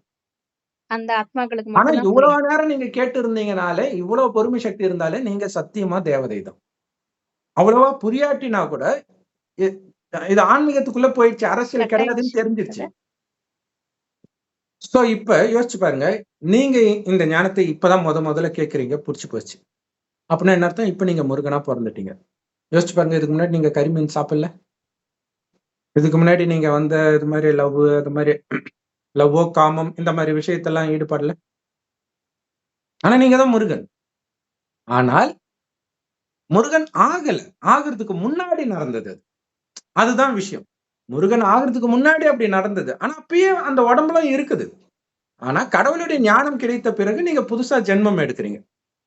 ஆனால் எடுத்த பிறகும் ஒருவேளை ரொம்ப மாமிச பிரியரா இருந்து அப்படி ஒரு நாள் என்னைக்காவது சாப்பிட்டீங்கன்னு வச்சுக்கோங்களேன், உங்க கோயில்ல ஒரு நாள் வந்து யாராவது சாப்பிட்டு போவாங்க. சோ அது கூட காரணமா இருக்கலாம் அங்க இப்ப சாப்பிட்டதா சொல்றதுக்கு. ஆகியும் விடவே இல்லைன்னா அந்த மாதிரி தெய்வங்கள் கோயில்ல தான் எந்த நேரமும் கறி வெட்டுறது இதெல்லாம். ஏன்னா எல்லாரும் பக்காவா ஆயிட போறது கிடையாது இல்லையா? ஏன்னா 33 கோடி ரேங்க் இருக்குது. அதுல வரிசை கிரமம் இருக்கு. அதுல 108 பேர் தான் ரொம்ப உயர்ந்த பதவி அடைவாங்க. அதுக்கு அடுத்ததான் 16,108 சிற்றரசர்கள், மற்றவர்களும் பிரஜைகள்ல வந்துருவாங்க. சோ அந்த 108 பேருக்கு தான் அந்த மாலை அபிஷேகம் எல்லாமே நடக்கிறது. இப்ப அப்படி இருந்தவர்கள் மத்தவங்க எல்லாம் அந்த மாதிரி அதை விட முடியாதவங்க எல்லாம் சிறு தெய்வங்களா ஆயிடுறாங்க, காவல் தெய்வம் அந்த மாதிரி. கரெக்ட். இப்ப திருமணமானவர்களுக்கு இந்த ஞானம் கிடைக்குதுன்னு வச்சுக்கோங்க. இப்ப மனிதர்கள் எல்லாருமே இந்த குறவர்கள் இனத்தை வந்து ஒரு நாடோடி இனம்னுவாங்க. அவங்க பட்டு போய்கிட்டே இருப்பாங்க ஜென்ரலா. இப்ப அவங்களுக்கு வீடெல்லாம் கொடுக்குறாங்க. பட் இதுக்கு முன்னாடி எல்லாம் அவங்க வந்து போய்கிட்டே தான் இருப்பாங்க. அப்படி இன்னைக்கு மனிதர்கள் எல்லாருமே அப்படித்தானே இருக்கிறாங்க. வேலைக்காக வேற ஊருக்கு போறது, வேற நாட்டுக்கு போறது, இப்படிதான் இடம்பெயர்ந்து போய்கிட்டே தான் இருக்கிறாங்க. இன்றைய காலகட்டம் தான் அது. சோ இன்றைய காலகட்டத்தில் இருப்பவர்களை திருமணம் செய்யறத தான் அங்க அப்படி காட்டப்பட்டிருக்கு. சோ இது வந்து இறைவன் ஞானம் கிடைப்பதற்கு முன்பு நடக்கிற விஷயம். இதுக்கப்புறம் இறைவனுடைய ஞானம் கிடைக்குது. கிடைத்த பிறகு யுத்தம் ஸ்டார்ட் ஆகுது. என்ன யுத்தம்? காமத்தை வெல்லணும், கோபத்தை வெல்லணும், பற்ற வெல்லணும், பேராசை வெல்லணும், அகங்காரத்தை வெல்லணும், எல்லாத்துக்கும் மேல அந்த மனைவியை தங்கச்சி ஆக்கணும் இல்லையா? ஏன்னா அங்க காமம்ன்ற உணர்வே இருக்கக்கூடாது, உறவே இருக்கக்கூடாது. அப்ப சகோதரன் சகோதரியா மாத்தணும். அதனாலதான் ராமர் சீதை காட்டுக்கு போயிட்டு வரும்போது பாத்தீங்கன்னா சீதையை துரத்திடாரு. மறுபடியும் கூட தம்பி தான் இருக்கிறான். முதல்ல மனைவியோட தம்பி அழைச்சிட்டு போக மாட்டாங்க. அதோடைய அர்த்தம் என்னன்னா மனைவியை சகோதரனா ஆக்குறது தான் அவருடைய லட்சியம். அதாவது காமத்தை வெல்லணும். அந்த காமத்தின் உருவமாக இருக்கக்கூடிய ராவணன் சீதையை கடத்திட்டு போனதுடைய அர்த்தம் என்னன்னா சீதையை மட்டும் கடத்தல, ராமரையும் தான் கடத்திட்டான். 2 பேரும் சேர்ந்து தானே காமத்துல விழ முடியும் இல்லையா? சோ அதை அவங்க வெல்றாங்க ஒரு டைம்ல. 2 பேரும் வெல்றாங்கன்ற விஷயம். வென்ற பிறகு இப்ப மனைவின்ற அந்த பந்தனம் போயிடுச்சுன்றதான் சீதையை போறதா காட்டுறாங்க. மற்றபடி போறது கிடையாது. இப்ப சகோதரனா மாறிட்டாங்க, ஒன்னா இருக்கிறாங்க. ஆனா சகோதரன் மீதும் பற்று இருக்கும்ல, அதையும் கட் பண்ணுன்றதான் கடைசியில பாத்தீங்கன்னா சகோதரனையும் துரத்திடுவார். துரத்திய பிறகே சராய் நதியில விழுந்து மோட்சம் அடைவர். மோட்சம்ன்றது அங்க மோட்சம்ன்றாங்க பிறவா நிலை, அதுக்கு அர்த்தம் பிறவா நிலை கிடையாது, சொர்க்கத்துக்கு போறது. ஏன்னா அங்க வைகுண்டம் போறதை தான் காட்டுவாங்க. அப்ப சொர்க்கத்துக்கு போறதுக்கு தான் கடவுள் இந்த ஞானத்தை கொடுக்கிறார். தண்ணியில மூழ்கினா போக மாட்டோம், இந்த ஞானத்திலேயே மூழ்கணும். அந்த சொர்க்கத்துக்கு நான் போயிட்டு இருக்கிறேன், அந்த குணம் நான் தான் ஒரு காலத்தில் லட்சுமி நாராயணனா இருந்தேன். ஏன்னா சொர்க்கத்தின் ஆரம்பத்தில் லட்சுமி நாராயணனுடைய ராஜ்யம் தான் இருக்கும். அதனாலதான் சொர்க்கவாசல் திறப்புழா பெருமாள் கோயில்ல கொண்டாடுறாங்க. சோ இப்ப அப்படி ஆகணும்ன்றதான் நம்மளுடைய லட்சியம். கரெக்டா சொல்லணும்னா நீங்க நாராயணன் ஆகணும், ஆணாக இருந்தா. அதாவது அங்க ஆணாக பிறந்தா, இப்ப ஆணா இருந்தா அங்க ஆணா பிறப்பணும் அவசியம் கிடையாது. அங்க ஆணாக பிறந்தால் நான் நாராயணன் ஆகணும், பெண்ணாக பிறந்தால் மகாலட்சுமி ஆகணும். ஏன்னா ஃபர்ஸ்ட் ரேங்க் அது. அது ஒரு நாராயணன் கிடையாது, 8 நாராயணன், 8 வம்சம். அது 1ஆம் பல்லவன் 2ஆம் பல்லவன் மாதிரி 8 வம்சம். அப்ப அந்த 8 நாராயணன் கல்யாணம் பண்ற வெவ்வேறு பெண்கள் தான் அஷ்டலட்சுமிகள். அது பக்தியில இருக்குது. ஆனா அஷ்டநாராயணன் பத்தி சொல்லல பாருங்க. சோ அங்கங்க தெளிச்சு இருக்குது. சோ இப்ப இறைவன் சொல்லும் போதுதான் நமக்கு இந்த விஷயம் தெரியுது. இப்ப லட்சியம் என்ன? தேவதை ஆகணும். அதாவது சொர்க்கத்தில் வாழறவங்கள தேவதைன்னு சொல்றோம். அந்த தேவதைகளின் தலைவன் இந்திரன் சொல்லிட்டாங்க. அப்ப இந்திரன் அப்படிங்கறதுடைய அர்த்தம் என்னன்னா தேவாதி தேவன், மகாதேவன்ட்டு சிவனைத்தான் சொல்லுவாங்க இல்லையா? தேவர்களின் தலைவன் சிவபெருமான் தான். அங்க இந்திரன் ஒரு கதாபாத்திரமா காட்டிட்டாங்க. ஏன்னா தேவர்களை உருவாக்குறவர் அவர். சொர்க்கத்துக்கு அவர் வரமாட்டார், உருவாக்குறாரு, இந்த ஞானத்தை கொடுத்து மாத்துறாரு. சிவன் மட்டும்தான் சொர்க்கத்திற்கு வருவதில்லை, எந்த பதவியும் அடைகிறது கிடையாது, தனக்கென்று சொந்த உடலும் எடுக்கிறது கிடையாது. மற்றபடி கழுத்துல பாம்பு போட்டிருக்கிறவர் சங்கர். ஆனா அவரையே நீங்க சிவன் வச்சுக்கிட்டா கூட அவர் தலையில மட்டும்தான் கிரீடம் இருக்காது, மற்ற எல்லார் தலையிலும் கிரீடம் இருக்கும் இந்து தெய்வங்கள் தலையில. ஏன்னா ஒரு ராஜ்யத்தை அடையிறது கிடையாது, ராஜ்யத்தை உங்களுக்கு கொடுக்கிறார். அதனாலதான் அன்பே சிவன் சொல்றோம். அப்ப இப்ப என்ன லட்சியம் அப்படின்னா, சொர்க்கத்தில் நான் நாராயணன் ஆகணும் அப்படின்னா மகாலட்சுமியை கல்யாணம் பண்ணிக்கணும், அல்லது நான் மகாலட்சுமி ஆகணும் அப்படின்னா நாராயணனை கல்யாணம் பண்ணிக்கணும். இதுதான் லட்சியம். அப்ப முருகன் சொர்க்கத்தில் வாழ்பவர்கள் தான் தேவதையை தெய்வானை அப்படின்னு சொல்றோம், தேவயானின்னு கூட சொல்லுவாங்க. அப்ப தேவதை குலத்தை சார்ந்த பெண், அது அடுத்த ஜென்மத்தில் நடக்கிறது, இப்ப கிடையாது. அதற்காக இப்ப தன்னை தயார்படுத்திக்கிறாங்க. தயார்படுத்திக்கிட்டா தானாவே அங்க லவ் பண்றதெல்லாம் கிடையாது. அங்கதான் காமம்னாலே என்னன்னே தெரியாது, சலனம் கூட ஆக மாட்டாங்க. சோ அங்க முறைப்படி அந்த பெற்றோர்கள் பார்த்து திருமணம் பண்றது இன்னைய வரைக்கும் இந்தியாவில தான் இருக்குது, உலகத்துல வேற எங்கேயுமே கிடையாது. சோ அதுக்கு காரணம்னா அது சொர்க்கத்தில் இருந்த முறை. அது நினைக்க மாட்டாங்க. சோ அப்ப அந்த தேவதையை தெய்வானையை அடைவதை லட்சியமாக வைத்து இப்ப இருக்கிற மனைவி வள்ளியோடு காமம் இல்லாமல் சகோதரியாக மாற்றியதனால அவருக்கு கிடைக்குது. அங்க அசுர குணங்கள் எல்லாம் அசுரரை அழிச்ச மாதிரி திருச்செந்தூர்ல அசுரரை அழிச்ச மாதிரி காமிக்கிறாங்க. கரெக்ட். காமம், கோபம், பற்று, பேராசை, அகங்காரம் இதெல்லாம் ஒரு அரக்கனா காட்டுறாங்க. சோ அந்த அரக்கனை அழிக்கிறது அப்படின்னா என்ன அர்த்தம்னா, உள்ளுக்குள்ள இருக்கக்கூடிய இந்த அசுர குணங்களை அழித்து விட்டால் சொர்க்கத்தில் வருவதற்கு நாம தகுதி பெறுகிறோம். மற்றபடி முருகனுக்கு 2 பொண்டாட்டி எல்லாம் கிடையாது. ஆக்சுவலா 1000 பொண்டாட்டி கூட இருந்திருக்கலாம் முருகன் ஆவறதுக்கு முன்னாடி. ஒரு ஜென்மம் இல்ல, இப்ப கலியுகம் இறுதி அப்படித்தானே இருக்குது, எங்க பார்த்தாலும் கள்ள தொடர்பு. அதனாலதான் இப்ப தசரதனுக்கு 1000 மனைவின்றாங்க. அப்படின்னா என்ன அர்த்தம்னா, ராமர் பிறந்த காலம் எதுன்னு காட்டுறதுக்காக இப்பதான் அது நடந்துட்டு இருக்குது. திரும்புற பக்கம் எல்லாம் கள்ள தொடர்பு, வயசானாலும் கள்ள தொடர்பு, 80 வயசானாலும் கள்ள தொடர்பு, இப்படி எல்லாம் நடக்குது. இந்த மாதிரி காலத்தில் ராமர் அப்படி பிறந்தார், ஒருவனுக்கு ஒருத்தியாக. எப்படி அது சாத்தியம்? சிவபெருமானுடைய குழந்தையாக ஆனதினால். அப்ப ராமருக்கு இதை யார் கத்துக் கொடுக்கறான்ட்டு தசரதர் அடிக்கடி கேட்பாரு. எப்படி அவர் மட்டும் இவ்வளவு புத்திசாலியா இருக்காரு? அது மறைமுகமாகவே இருக்குது. அதுதான் சிவன் கொடுக்கிற ஞானம். அதே மாதிரி தர்மர் மட்டும் எப்படி பக்குவமா இருக்கிறாரு? சிவன் கொடுக்கிற ஞானம், அது மறைஞ்சு போயிடுச்சு. அதாவது ஞானம் கரெக்டா இருக்குது, கரெக்டா ஃபாலோ பண்றாங்க, ஆனா அது சொன்னவங்கள மறைச்சிட்டாங்க. ஆனா பைபிள் குரான்ல பாத்தீங்கன்னா கடவுள் சொன்னாருன்னு கரெக்டா சொல்லிட்டாங்க, ஆனா சொன்ன ஞானம் கடவுளோட ஞானம் கிடையாது. வெட்டு, குத்து, கொலை பண்ணு, அவனை துரத்து, நீ மற்ற கோயிலெல்லாம் இடி, இது கடவுளுடைய ஞானம் கிடையாது. ஆனா கடவுள் சொல்றாரு, என்ன சொல்றாரு? இது வரைக்கும் நீங்க பக்தர்களாக இருந்து வழிபட்டீங்க, இப்ப நீங்க மீண்டும் அந்த தேவதையாக உயிரோட்டமாக ஆகணும். இவ்வளவு நேரம் தேவதைக்கு பக்தரா இருந்தீங்க, பூஜைக்குரிய தேவதைகள் பூஜாரியா மாறிட்டீங்க, மீண்டும் பூஜைக்குரியவர் ஆகணும். அதனால அந்த தேவதைகளை மாற்றி என்னை நினைவு செய்து ஆகுங்கள்ன்ற. இப்ப பக்தி கிடையாது, அவரை நினைக்கிறோம். நான் ஒரு ஜோதி பூர்வ மத்தியில இருக்கிறேன். ஜோதினா பெரிய ஜோதி இல்ல, கண்ணுக்கு தெரியாத நுட்பமான ஒளிப்புள்ளி. இறைவனும் அந்த மாதிரி ஒரு ஜோதி. பரஞ்சோதி, மகா ஜோதினா பெரிய ஆள் கிடையாது, பெரிய உருவம் கிடையாது, குணத்தில் பெரியவர். கண்ணுக்கு தெரியாத நுட்பமான ஒளிப்புள்ளி இந்த நரகத்தையே சொர்க்கமா மாத்துறாரு. சோ மகிமையெல்லாம் அந்த ஒரு சிவபெருமானுக்கு. அந்த சிவனைத்தான் அல்லாஹ் பரமபிதான்னு சொல்றாங்க. அப்ப அந்த ஒரு கடவுளுடைய குழந்தைகள் தான் இன்னைக்கு அங்க பிரச்சனை பண்றாங்க. அல்லான்னு சொல்றதும் அந்த சிவனைத்தான். அங்க சிவன் கோயிலும் இருக்குது, சிவன் கோயிலும் அங்க இருக்குது. சோ இப்ப சிவனை நினைக்க வேண்டிய நேரம். மற்றபடி இந்த இது மட்டும் இல்ல, இப்ப நீங்க பாக்குற மசூதி, சர்ச்சி, கோயில், இது எல்லாமே இயற்கை சீற்றத்தினாலேயோ மனிதர்களாலேயோ யுத்தத்தினாலேயோ கண்டிப்பாக இடிக்கப்படும். ஏன்னா சொர்க்கத்துல அதெல்லாம் இருக்காது. அப்ப ஏதோ ஒரு இடத்துல கிளீன் ஆகணும்ல. சோ சொர்க்கம் உருவாகிறதுக்காக அது நடக்குதுன்னு நீங்க விலகி சாட்சியா பாருங்க. மற்றபடி எல்லாம் நடக்கும், உங்களுக்கும் அதுக்கும் சம்பந்தம் கிடையாது. நீங்க தான் ஆதி சனாதன தேவி தேவதா தர்மம். இப்ப இருக்கிறது இந்து தர்மம். எப்ப காமம் கோபம்னு கெட்ட குணம் வந்துச்சோ அப்ப இந்துன்னு சொல்லிட்டோம். தேவதைகளே இந்துவா மாறிட்டாங்க. ஆனா இப்ப மீண்டும் ஆதி சனாதனமாக மாறணும். ஆதினா ஆரம்பத்தில் தோன்றிய, சனாதனம்னா என்றென்றைக்கும் அந்த தர்மத்தின் ஆத்மாக்கள் இருக்கிறாங்க. ஏன்னா விட்ட உடனே மறுபடியும் இங்க வந்துருவாங்க. மற்ற தர்மத்து ஆத்மாக்கள் எல்லாம் மேல போயிடுவாங்க, சொர்க்கத்துக்கு வரமாட்டாங்க. நரகமான பிறகுதான் வருவாங்க. அதுக்காக மற்ற மதத்தினர் வரவே மாட்டாங்கன்னு அர்த்தம் கிடையாது. ஞானத்தை கேட்டால் வருவார்கள், கேட்கலன்னா மேல போயிடுவாங்க. மீண்டும் நரகமாகி அந்தந்த மதம் வந்த பிறகே அவங்க வருவாங்க, அந்த மதத்தை விடலன்னா. அதுக்காக தான் தேகத்தின் அனைத்து தர்மத்தையும் விட்டுட்டு ஆத்மான்னு ஒண்ணு வந்து என் ஒருவனை நினைவு செய் அர்ஜுனான்னு கீதையில இருக்கும். ஆனா என்ன அதுல ஒரு பெரிய தப்புனா கிருஷ்ணர் சொன்னதா போட்டாங்க. அதான் பிரச்சனை. ஏன்னா அவரு இருக்கிறதுல நம்பர் 1 ஆணழகன் கிருஷ்ணர். அவரை நினைச்சா எப்படி தேக உணர்வு போகும்? இன்னைக்கு சிலையை பார்த்தாலே காம உணர்வு வருதுன்றாங்க இல்லையா? கிருஷ்ணர் ராமர் சிலையை பார்த்தா எனக்கு காம உணர்வு வருதுன்னு பெண்கள் சொல்றாங்க.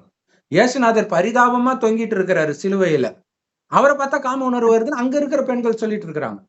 அப்ப எப்படி கிருஷ்ணரை நினைத்தால் காமத்தை வெல்ல முடியும்? சோ சிவன் சொன்ன ஞானம் தான் அங்க கீதையில கிருஷ்ணர் பேரை போட்டு வந்துருச்சு. அதாவது சிவன் சொன்ன ஞானமும் அதுல இருக்குது. எல்லாமே ஃபுல் ஞானம் சிவன் கிடையாது. பட் அந்த என் ஒருவனை நினைவு செய், அவங்க இதெல்லாம் எழுதும்போது ஞான திருஷ்டியில ஏதோ கொஞ்சம் கொஞ்சம் காட்சி கிடைக்கும். அதை வச்சு அவங்க எழுதிட்டாங்க, அந்த பேரை போட்டு சம்பவங்களை வச்சு எழுதிட்டாங்க. கரெக்ட். அந்த பக்தி மார்க்கம் எல்லாம் இங்கதான் வேதங்கள் ஏற்றப்படுது. எப்படின்னா தியானத்தை, கடவுளை தேடும் போது அவங்களுக்கு காட்சியாக கிடைக்கும். இப்ப சினிமா கதை எழுதுறவங்க உட்பட பாத்தீங்கன்னா அவங்களுக்கு எதுவுமே தெரியாது, உட்காருவாங்க, அது பாட்டுக்கு வந்துகிட்டு இருக்கும். அதே மாதிரிதான் அவங்களுக்கு அப்ப கொஞ்சம் தூய்மையா இருந்ததுனால நல்ல கதையா வந்தது. இப்ப எல்லா புத்தியும் அழுக்கானதுனால மோசமான கதையா வந்துட்டு இருக்குது. சரி, ஓகே. சோ முருகனுக்கு அதாவது இப்ப இந்த ஞானத்தை எடுத்த உடனே முருகன் தான். இதுக்கு முன்னாடி நீங்க கறி சாப்பிட்டுருக்கலாம், நிறைய காமம் இந்த மாதிரி எல்லாம் இருந்திருக்கலாம். ஆனால் இனி அப்படி இருக்கக்கூடாது. இறைவன் நினைவுல இருக்கணும், தூய்மையா இருக்கணும் இல்லையா? அந்த கோயில் வட்டாரத்தில் கறி சாப்பிட்டாலும் சாப்பிடாட்டினாலும் ஆதிசநாதன தேவி தேவதா தர்மத்திற்கு ஒரு பிரச்சனையும் கிடையாது. ஆனா நீங்க சாப்பிட்டாதான் ஆதிசநாதன தேவி தேவதா தர்மத்துக்கு கெட்ட பேர். ஒரு முஸ்லிம் தண்ணி அடிச்சா கெட்ட பேரா இல்லையா முஸ்லிமுக்கு? அவங்க என்ன சொல்லுவாங்க, அவன் முஸ்லீம் கிடையாது, ஹராம், அவங்கள நாங்க ஒதுக்கி வச்சுட்டோம். இல்லாட்டினா அவன் முஸ்லீம் தான், பட் ஹராம் பண்றான்னு. ஆனா நீங்க எப்ப கரிமீனை சாப்பிடுறீங்களோ, காமம் சார்ந்த எந்த விஷயத்திலும் ஈடுபடுறீங்களோ, கோபம் இதெல்லாம் வருதோ, அப்பவே நீங்க தேவதை தர்மத்தில இருந்து விலகி போயிடுறீங்க. ஆல்ரெடி நம்ம விலகிதான் இருக்கிறோம். இப்ப மீண்டும் வாங்க தேவதை தர்மத்துக்கு. ஏன்னா இந்த தர்மத்தை கடவுள் ஸ்தாபனை பண்றார். அதனாலதான் யாருக்கும் தெரியல. முஸ்லிம் மதத்தை நபி உருவாக்குனாரு, கிறிஸ்தவ மதத்தை இயேசு உருவாக்குனாரு, இந்து மதத்தை யார் உருவாக்குனா? அவங்க என்ன நினைச்சுக்கிட்டாங்க, இங்க இருக்கிறத எல்லாத்தையும் ஒன்னா சேர்த்து ஒரு மதம்னு வெள்ளைக்காரன் பேர் வச்சுட்டான். சரி, எல்லாத்தையும் சேர்த்தாலும் எல்லாருமே பெருமாளை தானே கும்பிடுறாங்க, பெருமாள் சிவனை தானே கும்பிடுறாங்க. அப்ப எப்படி வேற வேறையா இருக்க முடியும்? பெருமாள் வர கதையில சிவன் வரல, சிவன் வர கதையில பெருமாள் வரல, ரெண்டு கதையிலுமே ரெண்டு பேருமே வருவாங்க. அப்ப எப்படிதான் வேற வேறையா இருக்க முடியும்? சோ அது அவங்களுக்கு புரிய மாட்டேங்குது. சோ மொத்தத்துல கதையெல்லாம் கற்பனை தான். நிஜத்தில் இந்த 100 வருடத்தில் நடக்கிறத வைத்து பிற்காலத்தில் அந்த மாதிரி வேதங்கள் எழுதப்படுது. அதுல ரகசியமும் இருக்குது. அந்த ரகசியத்தை தான் நம்ம சொல்றோம். அப்ப பாத்தீங்கன்னா சொர்க்கத்தில் காமம், கோபம், பற்று, பேராசை, அகங்காரமே இருக்காது. ஆனா இன்னைக்கு மனிதனுடைய புத்தி அப்படி உலகத்துல அலைஞ்சுக்கிட்டே இருக்குது முருகன் மாதிரி. அப்ப அதை ஒருநிலைப்படுத்தினா இறைவன் நினைவுல இருக்கிறவங்க மட்டும்தான் ஒருநிலைப்படுத்த முடியும். அதுக்கு இறைவன் எப்படி இருக்காருன்னு தெரியணும், எங்க இருக்காருன்னு தெரியணும், ஏன் நினைக்கணும்னு தெரியும். ஏன்னா உலகம் அழியும் போது ஆத்மா மேலதான் போகும். ஆனா ஆனந்தமா போறீங்களா, அடி உதையெல்லாம் வாங்கிட்டு எதையும் விட முடியாம போறீங்களா? விட முடியாம அழுதுட்டே போனீங்கன்னா சொர்க்கத்துக்கு வர மாட்டீங்க, அழக்கூடிய உலகமாகிய நரகத்துக்கு தான் வருவீங்க. அப்ப நீங்க மேல போகணும், இறைவன் நினைவுல ஆனந்தமா போகணும், சொர்க்கத்துக்கு வரப்போறேன்ட்டு. அப்படி யார் போறாங்களோ அவங்களுக்கு தான் சொர்க்கத்தின் முதல் பதவியாக அந்த நாராயணன் பதவி கிடைக்கும். அதான் முழு மாம்பழம், அதாவது முழு ராஜ்யம் கிடைக்குது. 2500 வருஷம் ராஜ்யத்தை அவர் அனுபவிக்கிறார். அதுதான் முயற்சி செய்துதான் அடைய முடியும்னு சொல்றாரு. சோ கடவுளை அடையிறதுக்கு நீங்க முயற்சி பண்ண தேவையில்ல. அவர் வந்தாதான். இது வரைக்கும் நீங்க என்ன அடகு குத்தினாலும் சரி, நோன்பு இருந்தாலும் சரி, மெக்கா போனாலும் சரி, இமயமலை போனாலும் சரி, எந்த லாபமும் கிடையாது. ஏன்னா கடவுள் ஒன்றும் அங்கெல்லாம் கிடையாது. அவர் பரந்தாமத்துல இருக்கார். அதை தான் பரலோகம்னு கிறிஸ்தவர்கள் சொல்றாங்க. அவர் வர நேரத்தில் அவர் அடையாளம் கண்டுபிடிக்கணும். அப்ப கண்டுபிடிக்கலன்னா வேஸ்ட். சோ இப்ப வந்துட்டார். வந்ததை தான் நம்ம சொல்றோம், ஒவ்வொரு மதத்துல இருந்தும் எடுத்து எடுத்து சொல்றோம். கண்டுபிடிச்சா உங்க அதிர்ஷ்டம், அந்த ஞானத்தின் பலனாகிய சொர்க்கம் கிடைச்சிடும். அதுதான் அந்த ஞான பழத்தின் கதை. முருகன் தெய்வானையை மணக்கிறது தான் விசேஷம், வள்ளியை மணக்கிறது கிடையாது. ஏன்னா அது இவரு தேடி போனது. அது அசிங்கம் ஆக்சுவலா இல்லையா? முருகன் ஒரு பொண்ணு பின்னாடி போறாருன்றது அசிங்கமா இல்லையா? முருகன் கோயில்ல ஒருத்தன் அப்படி பண்ணாலே தப்பா தானே நம்ம நினைப்போம் இல்லையா? அப்ப தானா வருவதுதான் உங்களுக்கு தானா வரும் சொர்க்கம். நீங்க இறைவனின் வழிபடி நடக்கணும். அதுக்கு இந்த கலியுகத்தின் எல்லா பழக்கத்தையும் விட்டொழிக்கணும். குறிப்பா உடலையே பார்க்க கூடாது, ஆத்மாவை பார்க்கணும். ஆத்மான்ற உணர்வுலே இருக்கணும். இறைவன் நினைவு, இறைவன் கொடுக்கிற ஞானத்தையே சிந்தனை பண்ணிட்டு இருக்கணும். அந்த ஞானம் எல்லா பிரம்மகுமாரிகள் ராஜயோக தியான நிலையத்திலும் முற்றிலும் இலவசமா கிடைக்குது. யூடியூப் வெப்சைட்ஸ்ல இருக்கு. அதோட லிங்க் இந்த வீடியோக்கு டிஸ்கிரிப்ஷன்ல கொடுக்குறோம். அவசியம் பார்த்து பயன்பெறுங்கள். ஓம் சாந்தி. தேங்க்ஸ் ஃபார் வாட்சிங். ஓம் சாந்தி. தேங்க்ஸ் ஃபார் வாட்சிங்.